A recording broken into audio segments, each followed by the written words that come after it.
প্রভাতের এই প্রথম ক্ষণের কুসুম খানি, তুমি জাগাও তারে ওই নয়নের আলো খানি। সে যে দিনের বেলায় করবে খেলা হাওয়ায় দুলে, রাতের অন্ধকারে নেবে তারে বক্ষে তুলে। ওগো তখনই তো গন্ধে তাহার ফুটবে বাণী। শুরু করছি আজকের শরণাগত 92.7 বিগ এফএম এ। আমি আপনাদের সৌমিত্র বসু। শুরু করছি যথারীতি বিশুদ্ধ সিদ্ধান্ত মতে আজকের দিনটার কথা বলে। আজকে বুধবার 32শে শ্রাবণ 1429, ইংরেজির 17ই আগস্ট 2022, তিথি শ্রাবণ, কৃষ্ণপক্ষ ষষ্ঠী, নক্ষত্র অশ্বিনী। সূর্যোদয়ের সময় ভোর 5:17 হয়ে 45 সেকেন্ড। সূর্য অস্ত যাবার সময় সন্ধে 6:03 হয়ে 49 সেকেন্ড। আজকে জন্মে মেষ রাশি, ক্ষত্রিয় বর্ণ, মতান্তরে বৈশ্য বর্ণ, দেবগণ। রাত্রি 9:57 গতে নরগণ। আমাদের হোয়াটসঅ্যাপে চিঠি পাঠাবার নাম্বার 9831922927। চিঠির গোড়ায় অতি অবশ্যই SG লিখতে হবে। এবারে বলি আজকের অনুষ্ঠান সম্পর্কে। অনুষ্ঠানের যে গতটা আছে, ছাঁদটা আছে, সেটা আপনারা সকলে জানেন। তাদের মধ্যে প্রথমেই যেটা বলবা সেটা হচ্ছে পুরাণ চিরন্তনে আজকে কিসের গল্প? আজকে চন্দ্রের গল্প। চন্দ্রের গল্পই বলছি কদিন ধরে। চন্দ্রকে নিয়ে নানান রকম গল্প আছে পুরাণে। একটি একটি করে গল্প নিয়ে বলছি আপনাদের। আকাশের চাঁদ মিলিয়ে এসেছে প্রায়। এই সময় চন্দ্রের গল্প, চন্দ্রের প্রেমের গল্প, প্রেমিক চন্দ্রের গল্প, সেই গল্প শোনাবো আজকে। তারপরে স্বামী বিবেকানন্দের রচনা থেকে পাঠ। ভারতীয় মহাপুরুষদের কথা বলছেন তিনি মাদ্রাজের একটি বক্তৃতায়, সেই কথা বলবো ঠাকুর শ্রী রামকৃষ্ণ পরমহংসদেবের কথা। আপনাদের চিঠিপত্র পড়ব এবং শেষে বাইরে দূরে আমরা এখন আছি নবদ্বীপে। নবদ্বীপে নতুন একটি মন্দির দেখতে যাব আজকে। 92.7 বিগ এফএম এ শরণাগত অনুষ্ঠান শুনছেন। আমি আপনাদের সৌমিত্র বসু। ফিরে আসছি গানের পর। আপনাদের সৌমিত্র বসু ফিরে এলো 92.7 বিগ এফএম এ শরণাগত অনুষ্ঠানে। চন্দ্রের কথা বলা, পুরাণ চিরন্তন। চন্দ্র খুব প্রেমিক ছিলেন। আসলে তার সঙ্গে অনেকের বিয়ে হয়েছিল। 27 জনের বিয়ে হয়েছিল তার। দক্ষ রাজা, দক্ষ প্রজাপতি 27টি কন্যার সঙ্গে চন্দ্রের বিয়ে দিয়েছিলেন। এই 27টি কন্যার মধ্যে আপনারা জানেন রোহিণী অন্যতম। তার বাইরে অশ্বিনী, ভরণী, কর্তিকা, এরা সকলেই নক্ষত্র। তা কল্পনা করাটা দেখুন কি সুন্দর। সেটা হচ্ছে যে 27টা নক্ষত্র চারপাশে ছড়িয়ে রয়েছে, মাঝখানে চাঁদ। এই 27 জন যেন চন্দ্রের স্ত্রী এবং মাঝখানে চন্দ্র হচ্ছেন তাদের স্বামী। তো এই 27 জনই রূপে গুণে কেউ কারুর চেয়ে কম নন, কিন্তু এদের মধ্যে রোহিণী ছিলেন সবচেয়ে সুন্দরী। চন্দ্র তার রূপের মোহে পড়ে অন্য স্ত্রীদের অবহেলা করতে শুরু করলেন। সবসময় তিনি রোহিণীর সঙ্গে থাকেন, রোহিণীকেই ভালোবাসেন। রোহিণী ছাড়া তিনি আর কিছু জানেন না। তো বাকি গিন্নিরা সকলেই খুব রেগে গেলেন। মানে রোহিণী এদের বোন, কিন্তু সতীন তো, এবং সেই সতীনের জন্য স্বামীর ভালোবাসা থেকে তারা বঞ্চিত হচ্ছে। তো এই 26 জন নক্ষত্র সুন্দরী স্বামীর ওপর অভিমান করে একসঙ্গে দল বেঁধে বাপের বাড়ি চলে এলেন। বাবা দক্ষের কাছে সকলে মিলে অভিযোগ করলেন যে দেখো বাবা, তুমি এত তোড়জোড় করে চন্দ্রের সঙ্গে আমাদের বিয়ে দিলে, কিন্তু স্বামী আমাদের দিকে ফিরেও তাকাচ্ছে না। তার যত ভালোবাসা সমস্ত এই সুন্দরী রোহিণীর উপর, সবসময় তার ঘরে পড়ে রয়েছে, তারই ভজনা করছে বলে। তো এই 26টা মেয়ে দক্ষের, তারা বাবার কাছে কান্নায় ভেঙে পড়ল। বলল কি হবে ওই স্বামীর কাছে থেকে, আমরা আজ থেকে এখানেই থাকবো। তা দক্ষ দেখলেন যে হেতু মহাবিপদ। এতগুলো মেয়ে একসঙ্গে স্বামীর ঘর ছেড়ে চলে এসেছে, এবং এসেছে বোনের প্রতি ঈর্ষায়। তো দক্ষ সোজা চন্দ্রের কাছে গেলেন, গিয়ে বললেন যে শোনো, আমি তোকে একটা কথা বলি বাবা, তুমি তো আমার 27টা মেয়েকে একসঙ্গে বিয়ে করেছো, তাহলে 27 জনের প্রতি তোমার সমান মনোযোগ দেওয়া উচিত, অথচ সবাইকার দিকে তুমি একরকম করে তাকাচ্ছ না। এটা তোমার কিরকম ব্যবহার? না না না, এটা ঠিক না, তুমি সবাইকে সমানভাবে দেখো। 27 জন স্ত্রীর মধ্যে শুধু একজনের প্রতি এই পক্ষপাত, এটা কি ধর্মে সইবে বলে মনে করো? শুনছেন প্রেমিক চন্দ্রের কথা, রোহিণীর প্রতি প্রেমে অন্ধ চন্দ্রের কথা। পুরাণ চিরন্তনে 92.7 বিগ FM এ শুনছেন শরণাগত। আমি আপনাদের সৌমিত্র বসু, একটু গান শোনাই, গানের পর আবার ফিরে আসব চন্দ্রের কথা বলবার জন্য। তো গিয়ে বললেন চন্দ্রকে দক্ষ এই সমস্ত কথা যা বলছিলাম আপনাদের, যে না, তুমি তো 27 জনকেই বিয়ে করেছো, তুমি একজনের প্রতি মনোযোগী হতে পারো না কখনো। 92.7 বিগ FM এ শরণাগত অনুষ্ঠানে সেই কথা আপনারা শুনেছেন। তো বলে টোলে শাসন টাসন করে, জামাইকে শাসন করে, বাবা এবার ফিরে এসে মেয়েদের বললেন যে যাও, স্বামীর বাড়ি যাও, আমি জামাইকে খুব শাসন করে এসেছি, সে এখন সবাইকে সমান চোখে দেখবে। তো বাবার কথা শুনে দক্ষ যে মেয়েরা তারা আবার চন্দ্রের ঘরে গেল। কিন্তু কোথায় কি, শ্বশুর বকেছে বলে জামাই শুধরে যাবে, সব মেয়েকেই সমান চোখে দেখবে, এইটা তো হয় না। চন্দ্র যেমন ছিলেন তেমনি আছেন, সেই রোহিণী, তাকেই তিনি ভালোবাসেন, তাকে নিয়েই তার দিন রাত কাটে। তো দক্ষ কন্যারা আবার ফিরে এলেন বাপের বাড়ি। এবার আর কেঁদে বুক ভাসালেন না, বরং ঠান্ডা মাথায় তারা বাবাকে বললেন যে বাবা, আমরা আর ফিরে যাচ্ছি না, আমরা তোমার কাছেই থাকবো, কেন চন্দ্র তোমার কথা শুনছে না, শুধু শুধু আমরা এই টানা পোড়েনের মধ্যে যাব না, একবার তোমার বাড়ি আসবো আর একবার চন্দ্রের কাছে যাব, এটা হবে না। তো দক্ষের খুব মনে লাগলো, আবার চন্দ্রের কাছে গেল, কি বলেন, শোনো, তুমি যদি তোমার সমস্ত স্ত্রীকে সমান মনোযোগ না দাও, তাহলে কিন্তু আমি তোমাকে অভিশাপ দেব, তুমি সমান চোখে দেখো সবাইকে। বলে টোলে ভয় দেখিয়ে আবার ফিরে এলেন। মেয়েরা তার কথায় আবার চন্দ্রের কাছে গেল, ওই একই ব্যাপার। চন্দ্র কিছুতেই রোহিণী ছাড়া অন্য কারোর প্রতি মন দেন না। আবার তার সেই ব্যবহার দেখে মেয়েরা বাপের বাড়ি ফিরে এল, এবং এবার তারা খুব রেগে গিয়ে ফিরল। বুঝতেই পারছেন স্বামীর ওপর তো রাগ আছেই, সে তো বটেই, কিন্তু বাবার উপরেও খুব রাগ। এইটা কি হচ্ছে, বারবার স্বামী ভালোবাসা ভিক্ষে করছি, বারবার প্রত্যাখ্যাত হচ্ছে, কোনো মেয়ের ভালো লাগে?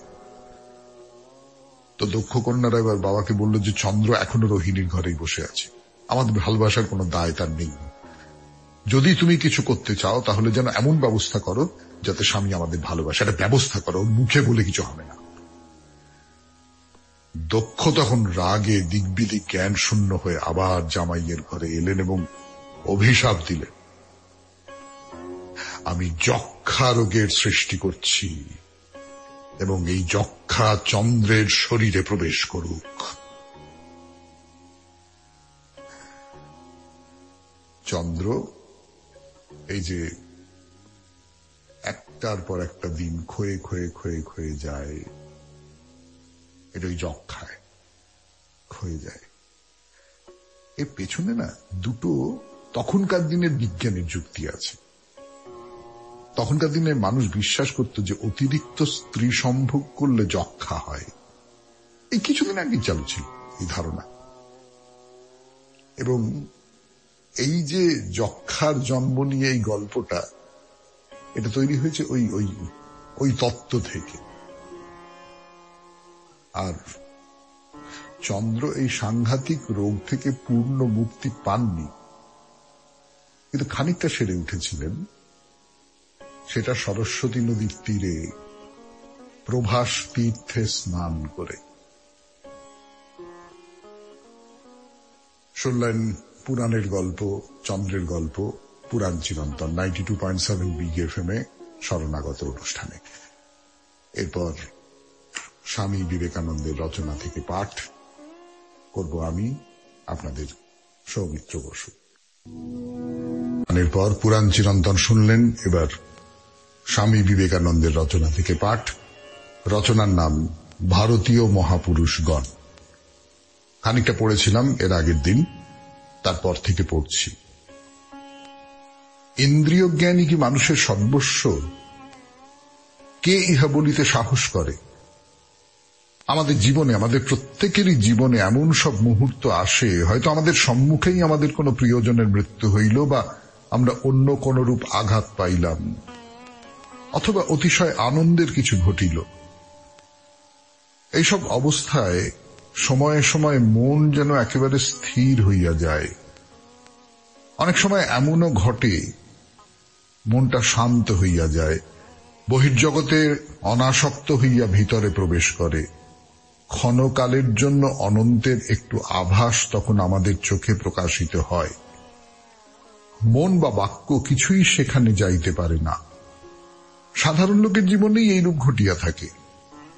অভ্যাসের দ্বারা এই অবস্থাকে প্রগাঢ়, স্থায়ী, পরিপূর্ণ ও নিখুঁত করিতে হইবে।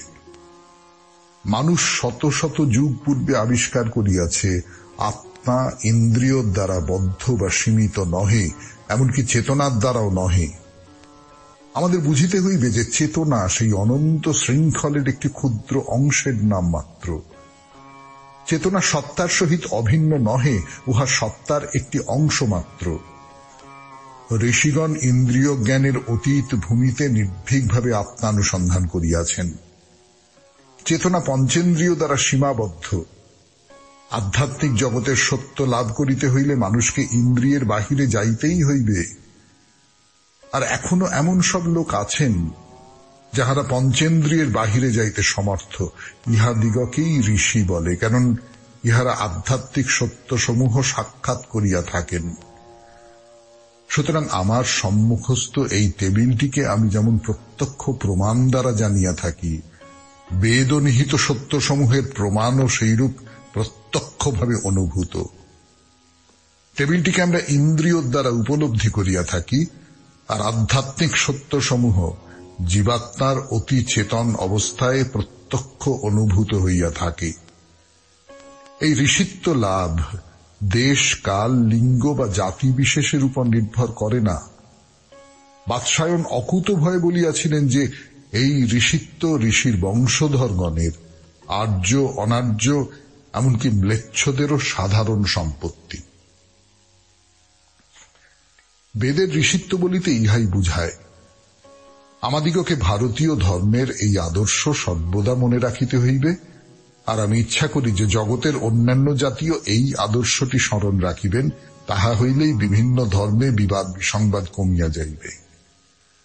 শাস্ত্র পাঠ করিলেই ধর্মলাভ হয় না, বা মত মতান্তর ও বচন দ্বারা, এমনকি যুক্তিতর্ক বিচার দ্বারাও ধর্মলাভ হয় না। ধর্ম সাক্ষাৎ করিতে হইবে, ঋষি হইতে হইবে।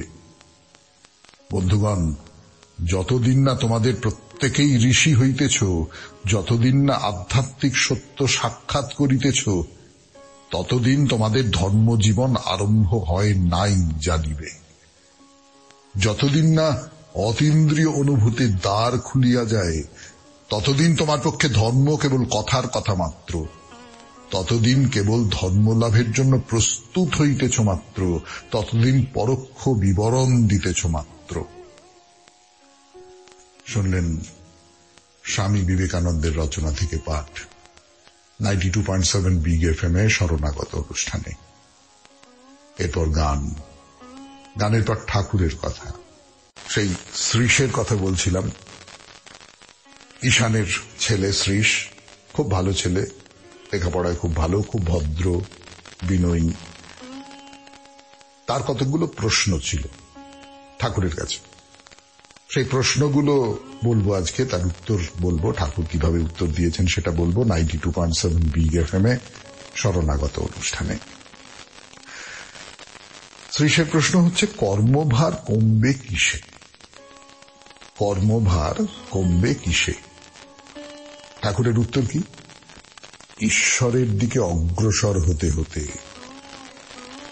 যতই অগ্রসর হবে, যতই এগোবে, ততই লঘু হবে, মুক্ত হবে। যে কাপড়টা দিয়ে পুঁটলি বেঁধেছিলে তারই গ্রন্থি মোচন করে পাল করে উড়িয়ে দেবে নৌকোয়। অর্থাৎ যা কিছু জমা করেছিলে সেই সমস্তটা ফেলে দিতে হবে, ফেলে দিয়ে সেটাই যেন পালের মতন করে পথ করে উড়বে এবং সেই তোমাকে হাওয়ায় হাওয়ায় ঈশ্বরের কাছে নিয়ে যাবে। দ্বিতীয় প্রশ্ন হচ্ছে, সংসারেই তো আছি, সংসারে থেকে তার দিকে এগোই কি করে? ঠাকুর যেটা বলছেন সেটা খুব দামি কথা, সেটা মনে রাখুন। অভ্যাস যোগে, অভ্যাস করে যাও, অভ্যাস করে যাও। ঈশ্বরের কাছে যাবার যে সমস্ত প্রক্রিয়াগুলো আছে, যে সমস্ত পথগুলো আছে, উপায়গুলো আছে, সেগুলো অভ্যেস করে যাও। প্রথমটা খুব আড়ষ্ট মনে হবে, প্রথমটা অসুবিধে হবে, কিন্তু আস্তে আস্তে আস্তে আস্তে সমস্তটাই রপ্ত হয়ে যাবে, মুখস্থ হয়ে যাবে। এই অভ্যাস থেকেই অনুরাগ হবে। তৃতীয় প্রশ্ন হচ্ছে, কিন্তু ঈশ্বরকে ডাকবার সময় কই? এই ঠাকুর বলছেন এইটা একটা খাঁটি কথা বলেছে গো। সময় যদি তিনি না করে দেন তাহলে কিছুই হবার নয়। ছেলে ঘুমিয়ে পড়বার আগে মাকে বলেছিল, মা আমার যখন খিদে পাবে তখন আমাকে জাগিয়ে দিস। মা বললেন, খিদেই তোমাকে জাগাবে, আমাকে আর জাগাতে হবে না। একবার যদি খিদে পায় তখন ও ঠিক ঈশ্বরকে ডাকবার সময় পেয়ে যাবে। তা আমি কি করব? কিচ্ছু করতে হবে না, শুধু তার পায়ে সব ঢেলে দাও, বিলিয়ে দাও। আপনি যা ভালো হয় করুন, আমি তো নাবালক, আমি ভালো মন্দের কি বুঝি। এই হচ্ছে ঠাকুরের উত্তর, শ্রীশের প্রশ্নের এই জবাব। আরো প্রশ্ন আছে, আরো জবাব আছে, বলবার জন্য ফিরে আসছে আপনাদের সৌমিত্র বসু এই 92.7 বিগ এফএম এ শরণাগত অনুষ্ঠানে। 92.7 বিগ এফএম এ আমি আপনাদের সৌমিত্র বসু বলছি ঠাকুরের কথা। শ্রীশ ঠাকুরকে জিজ্ঞেস করছে, এই প্রশ্নটা আমাদের সকলের।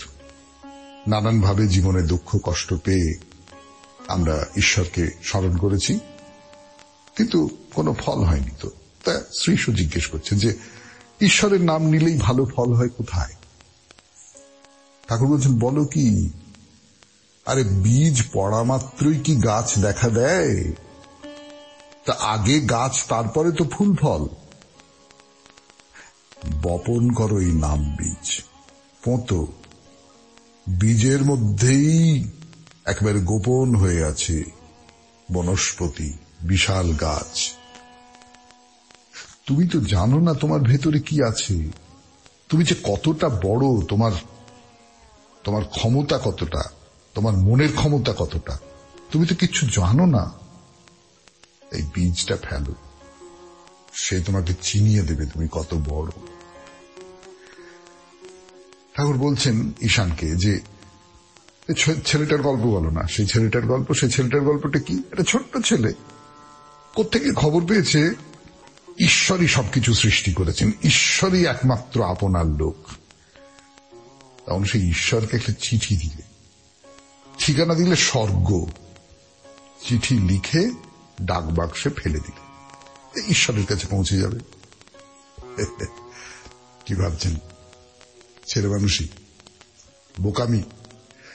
হ্যাঁ, আমরা তো তাই ভাববো, কিন্তু ভেবে দেখুন, একেই বলে বিশ্বাস, একেই বলে সরলতা। ছোট ছেলের বিশ্বাস, ছোট ছেলের সরলতা, এই সরলতা নিয়ে যদি ডাকা যায় তাহলে অনেক দিন পরে ফল হতে পারে। আসলে ডাক বাক্স তো একটা নয়, অনেক অনেক ডাক বাক্স, 33 কোটি ডাক বাক্স আপনি যদি সেই অর্থে বলেন। চিঠিটা পৌঁছানো নিয়ে কথা। গাছের সঙ্গে দড়ি বাঁধা গাঁয়ের ডাক বাক্সেই ফেলো বা হেড পোস্ট অফিস বা জিপিওতেই ফেলো, ঠিকানা ঠিক লেখা থাকলে ঠিক গিয়ে পৌঁছবে। শুধু ভক্তির টিকিটটি এঁটে দিতে হবে। টিকিট এঁটে দেওয়াই শান্তি। যখন ব্যাকুলতার ভাষায় লিখেছি চিঠি, বিশ্বাস করে ফেলে দিয়েছি কাছের ওই ডাক বাক্সে, আর তাতে ভক্তির টিকিটটি এঁটে দিয়েছি, তখন আর কোনো ভাবনা নেই, ও চিঠি ঠিক পৌঁছে যাবে। তো একটা গল্প বলি আপনাদের। কালীপ্রসাদ। কালীপ্রসাদ নামটা একটু অচেনা লাগতে পারে কারুর কারুর কাছে, সেই জন্য বলি তিনি স্বামী অভেদানন্দ। তো সেই কালীপ্রসাদ একদিন এসে খুব আনন্দের কথা বলছে। আনন্দই যদি মুখ্য, তবে তার মধ্যে আবার শ্রেণীভাগ, যার যাতে আনন্দ। তো ঠাকুর বললেন, তাই কখনো হয়? যার যাতে আনন্দ, আনন্দের মধ্যে কোনো ভাগ নেই। ব্রহ্মানন্দ আর বিষয় আনন্দ এক। আচ্ছা বেশ, দেখো কে বেশি টেকসই। কে বেশি টেকসই আনন্দের মধ্যে, বিষয় আনন্দ না ব্রহ্মানন্দ? ফিরে আসছি গানের পর 92.7 বিগ এফএম এ শরণাগত অনুষ্ঠানে। শুনছেন ঠাকুরের কথা, আনন্দ আর বিষয় আনন্দ। 92.7 বিগ এফএম এ শরণাগত অনুষ্ঠানে ওই স্বামী অভেদানন্দ, তখনও তিনি কালীপ্রসাদ, তার সঙ্গে কথা হচ্ছে ঠাকুরের যে ব্রহ্মানন্দ আর বিষয়ানন্দ কি এক? শুনছেন 92.7 বিগ এফএম এ শরণাগত অনুষ্ঠান ঠাকুরের কথা। তো কালীপ্রসাদ বলছে যে তার শক্তি তো সব, সেই শক্তিতেই ব্রহ্মানন্দ, সেই শক্তিতেই বিষয়ানন্দ। ঠাকুর বলেন, সে কি? আর সন্তান লাভের শক্তি আর ঈশ্বর লাভের শক্তি এক। কালীপ্রসাদ তখন সবে বুদ্ধ গয়া থেকে ফিরেছে, সব সময় আনন্দের কথা কইছে, আনন্দের ধ্যান করছে। তা সুখই যখন আমার উদ্দেশ্য, তখন অল্প সুখে, তুচ্ছ সুখে আমার সুখ কি? আমি যে সুখের চেয়েও আরো সুখ চাই। সুখ মানেই তো আরো সুখ, আরো সুখ মানেই তো অধিকতম সুখ, আর সেই তো ঈশ্বর। একটা গল্প বলি আপনাদের। শ্রাবস্তী নগরীতে এক নতুন বিয়ে হওয়া দম্পতি, তারা বুদ্ধ আর তার যে ভিক্ষু সংঘ আছে তাদের নিমন্ত্রণ করে খাওয়াচ্ছে। তো এই যে নতুন বউ, সে নিজের হাতে পরিবেশন করছে। স্বামী বুদ্ধের দিকে ফিরেও তাকাচ্ছে না, খালি বউয়ের দিকে তাকাচ্ছে। নতুন বিয়ের পর যেরকমটা হয় আর কি। বুদ্ধ তার মনের কথা টের পেয়েছেন, তাকে বলছেন, কামনার সমান আগুন নেই, দেশের সমান পাপ নেই, পঞ্চস্কন্ধের সমান দুঃখ নেই, শান্তি বা নির্বাণের সমান সুখ নেই। ও না, পঞ্চস্কন্ধ কথাটা বললাম, এর মানেটা বলি। পঞ্চস্কন্ধ মানে হচ্ছে রূপ, সংজ্ঞা, সংস্কার, বিজ্ঞান আর বেদনা। প্রতিটি জীব এই পঞ্চস্কন্ধের সমষ্টি, রূপ, সংজ্ঞা, সংস্কার, বিজ্ঞান আর বেদনা। তো কৌশলরাজ প্রসেনজিৎ মগধরাজ অজাতশত্রুর কাছে যুদ্ধে হেরে গেছে, 3 বার হেরে গেছে পরপর। সামান্য কাশীগ্রাম বলে একটা জায়গা নিয়ে যুদ্ধ। তো হেরে গেছে, পরাজয়ের লজ্জায় অনশন শুরু করেছে প্রসেনজিৎ।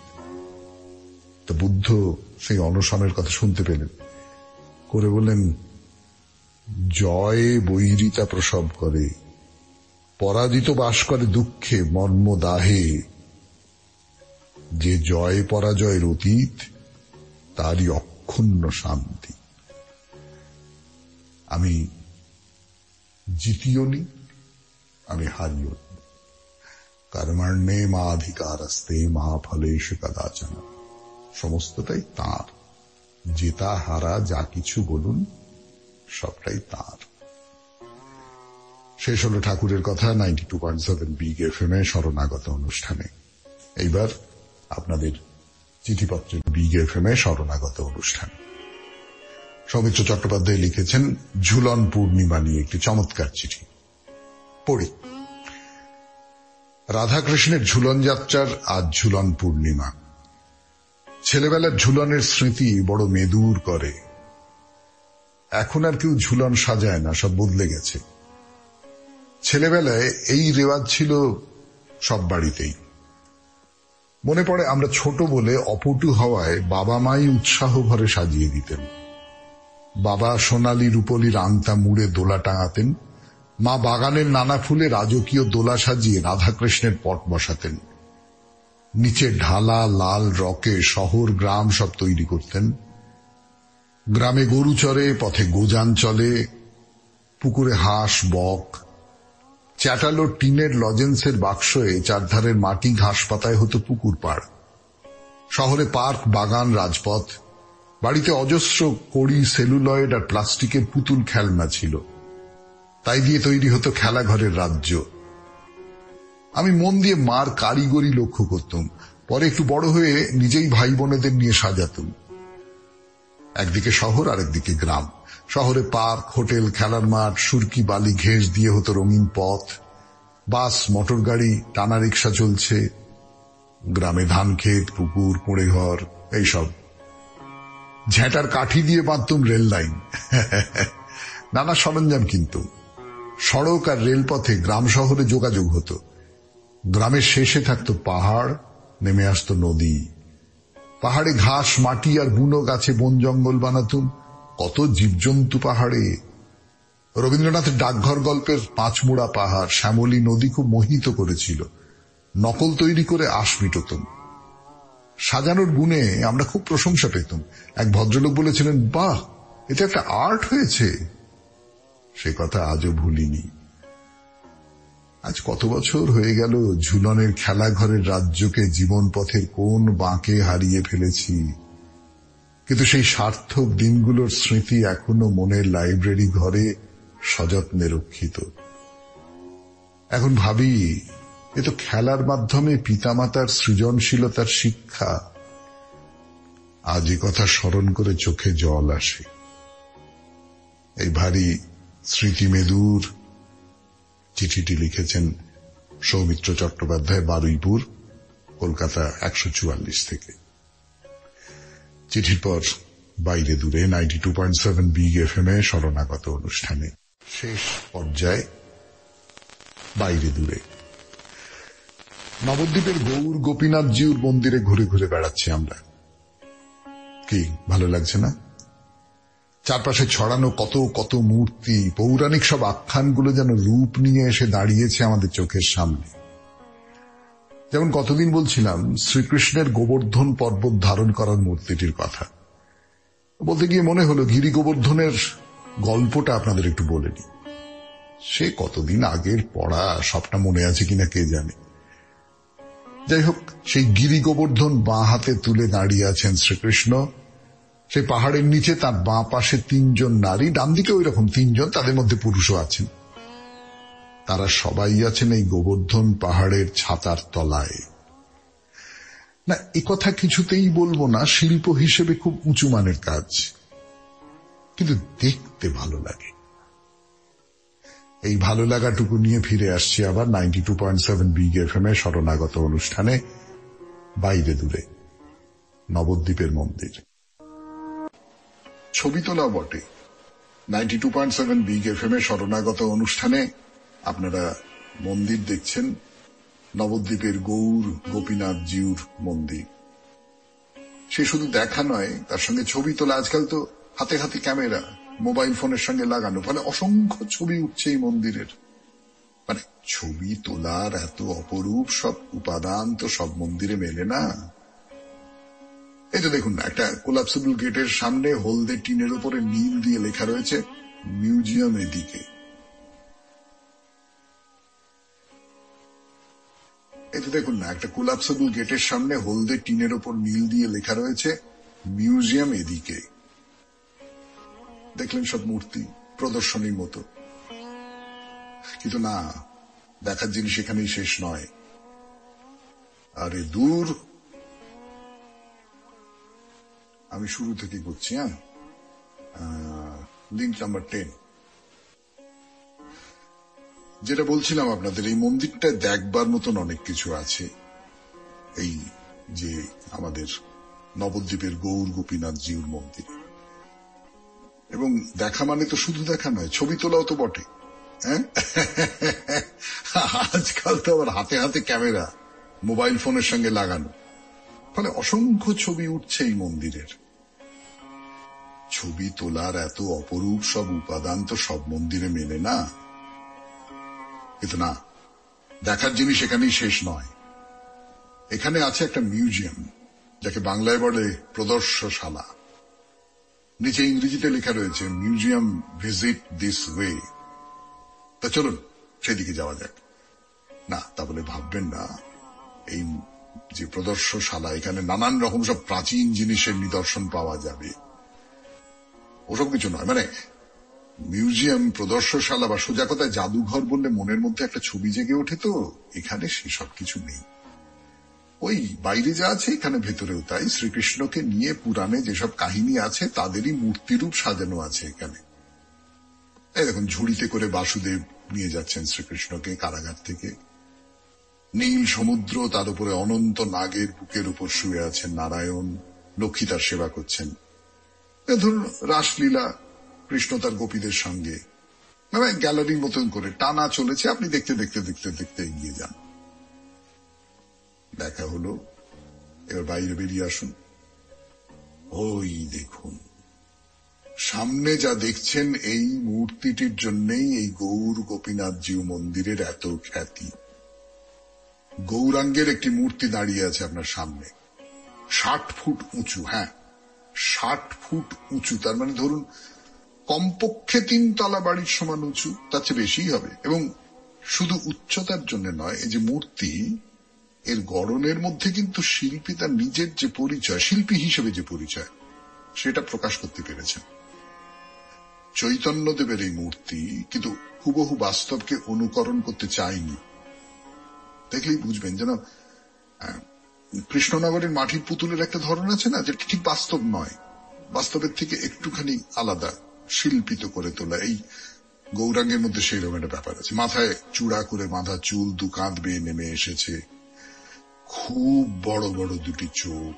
সাধারণভাবে চোখ যেরকম হয় চারচা, আমাদের দুর্গা প্রতিমার মধ্যে যেরকম বড় চোখ থাকে না, শরীরের উপরের অংশ অনাবৃত, সোনার মতো গায়ের রং, মাথার উপরে ছোট্ট একটি ছাতা, নিম্নাঙ্গে সাদা ধুতি পরেছেন, ভারী সুন্দর একটা উত্তরীয়, 2 হাতে চমৎকার করে ধরা, পায়ের নিচে পদ্মফুল।